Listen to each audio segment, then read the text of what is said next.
د دې پته به ولګئ چې دا علما کرام څوک شهیدان کوي. خو که هغه د پی ټی آی والا دي، که هغه د قومي وطن پارټۍ والا دي، که هغه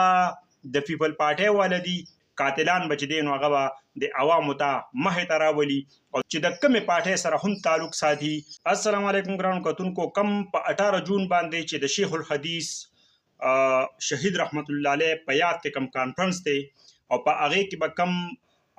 د تحریک اعلان کیږي، نو زما ټولو 400 والو ته او ټولو مسلمانانو ته هغه که هرې پارټۍ سره تعلق ساتي، که هغه د اے ان پي والا دي، که هغه د پی ټی آی والا دي، که هغه د قومي وطن پارټۍ والا دي، که هغه د پیپل پارټۍ والا دي، که هغه د مسلم لیگ نون والا دي، چې د کومې پارټۍ سره هم تعلق ساتي، هغه د په دې کانفرنس کې بھرپور شرکت وکړي او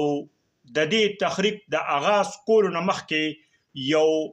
غټ کانفرنس چې د هغې اثر په ټول ملک باندې وشي چې آیا د شیخ الحدیث حضرت مولانا محمد ادریس صاحب کم شهادت دی هغه زمونږ نه هیر نه دی، هغه لا زمونږ غم تازه دی، خو موږ صرف او صرف چې د کم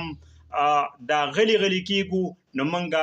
د خپل ریاست او د خپل ملک د خپلو ادارو د وجې غلی کیږو چې انشاءالله د شیخ الحدیث حضرت مولانا محمد ادریس رحمت الله علیه قاتلان به چې دی نو هغه به د عوامو ته مخې ته راولي او د دې پته به ولګئ چې دا علما کرام څوک شهیدان کوي. خو تر اوسه پورې په هغې کې څه پیشرفت نه دی شوی. په دې وجه مولانا فضل الرحمن صاحب دا اعلان کړی دی چې په 18 جون باندې به په 400 فاروق اعظم چوک کې د شیخ الحدیث حضرت مولانا محمد ادریس صاحب کم کانفرنس دی، په هغې کې ټول مسلمانانو ته د شرکت دعوت ورکو او کم 400 والو چې په جنازه کې په هغه لږ وخت کې کومه میلمستیا